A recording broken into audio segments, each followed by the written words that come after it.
નમસ્કાર મિત્રો, તાપી પાઠશાલામાં આપનું સ્વાગત છે. જીસીઈઆરટી ધોરણ 7 સામાજિક વિજ્ઞાન એકમ 1 રાજપૂત યુગ નવા શાસકો અને રાજ્યો.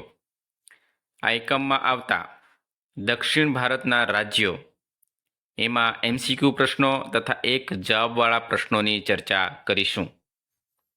દક્ષિણ ભારતના રાજ્યો.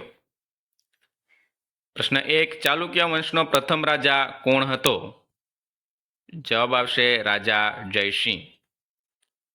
પ્રશ્ન 2, પુલકેશી પ્રથમે વાતાપીને રાજધાની ક્યારે બનાવી? જવાબ આવશે ઈસવીસન 540માં. પ્રશ્ન 3, વાતાપી એટલે હાલનો કયો પ્રદેશ? જવાબ આવશે બાદામી.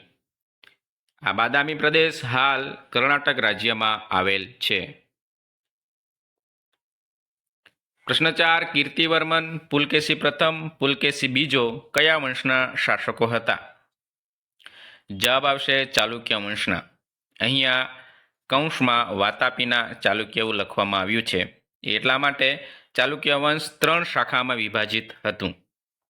1 વાતાપીના ચાલુક્ય, 2 વૈંગીના ચાલુક્ય, 3 કલ્યાણીના ચાલુક્ય. વાતાપીના ચાલુક્યને પ્રાચીનતમ ચાલુક્ય તથા પશ્ચિમના ચાલુક્ય તરીકે પણ ઓળખવામાં આવતા હતા. પ્રશ્ન 5, કૃષ્ણા અને ગોદાવરી નદીના વચ્ચેના પ્રદેશમાં સ્થાપિત થયેલ ચાલુક્ય વંશની શાખા કયા નામથી ઓળખાય?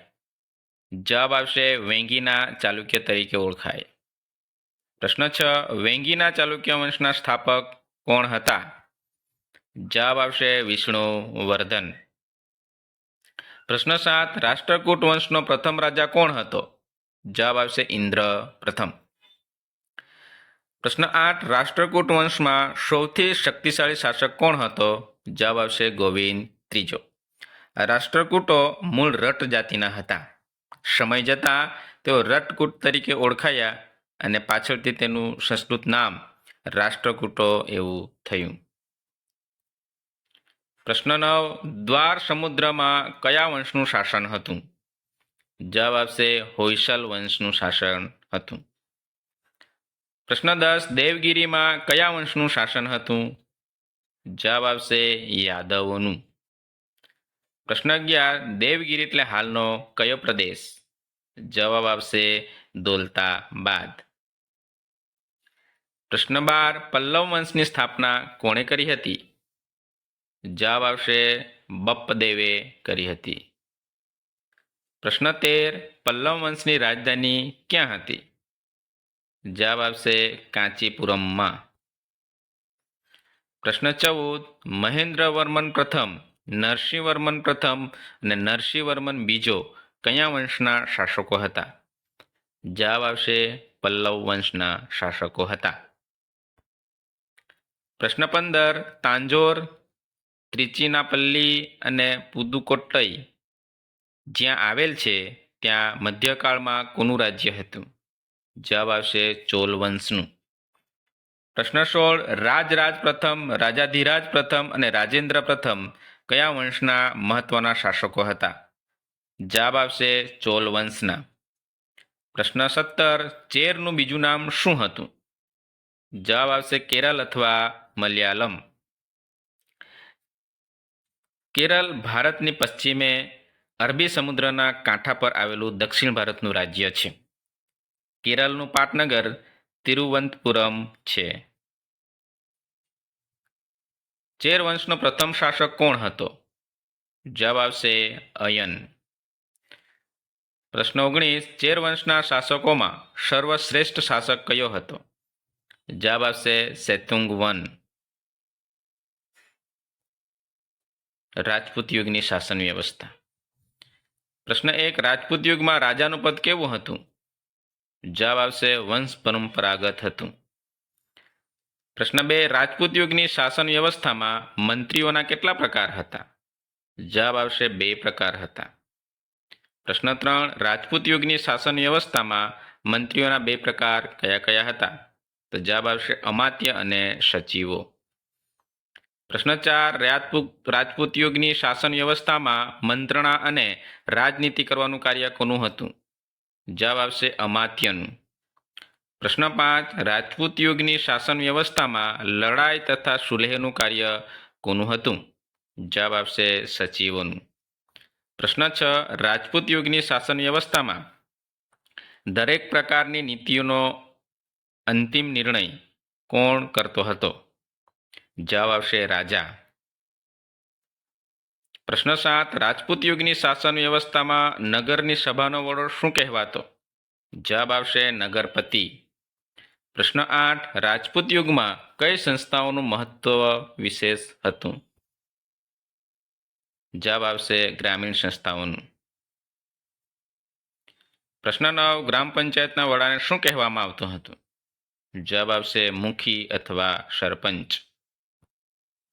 પ્રશ્ન 10 રાજપૂત યુગની શાસન વ્યવસ્થામાં ન્યાયતંત્રનો સર્વોચ્ચ વડો કોણ હતો? જવાબ આવશે રાજા. વેપાર અને વાણિજ્ય. પ્રશ્ન 1 રાજપૂત યુગના વેપાર વાણિજ્યમાં મુખ્ય કર જમીનની ઉપજનો કેટલો ભાગ હતો? જવાબ આવશે 6ઠ્ઠો ભાગ હતો. પ્રશ્ન 2 રાજપૂત યુગમાં જમીન પરનો કર કયા નામે ઓળખાતો હતો? જવાબ આવશે ભાગ. પ્રશ્ન 3 રાજપૂત યુગમાં દરિયાપારના વેપાર માટે ગુજરાતના કયા પ્રદેશો જાણીતા હતા? જવાબ આવશે સ્તંભતીર્થ અને ભૃગુ કચ્છ.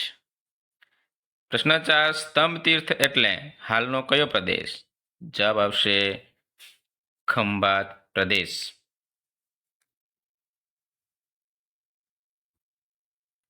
પ્રશ્ન 5 ભૃગુ કચ્છ એટલે હાલનો કયો પ્રદેશ? જવાબ આવશે ભરૂચ. ભરૂચમાં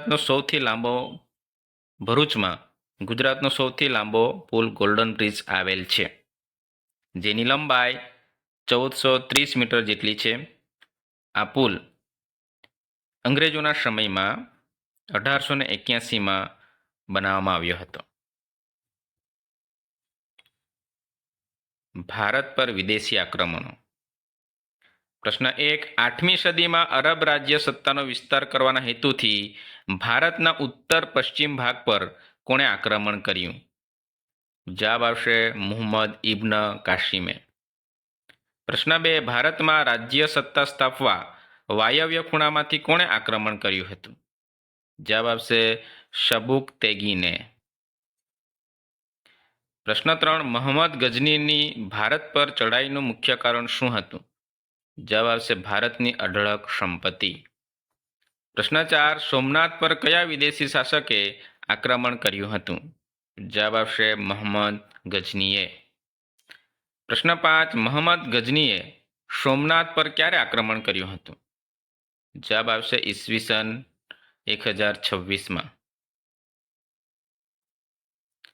પ્રશ્ન 6 શિહાબુદ્દીન ઘોરીએ તરાઈના મેદાનમાં કયા ભારતીય શાસકને હાર આપી દિલ્હીમાં સત્તા સ્થાપી? જવાબ આવશે પૃથ્વીરાજ ચૌહાણને.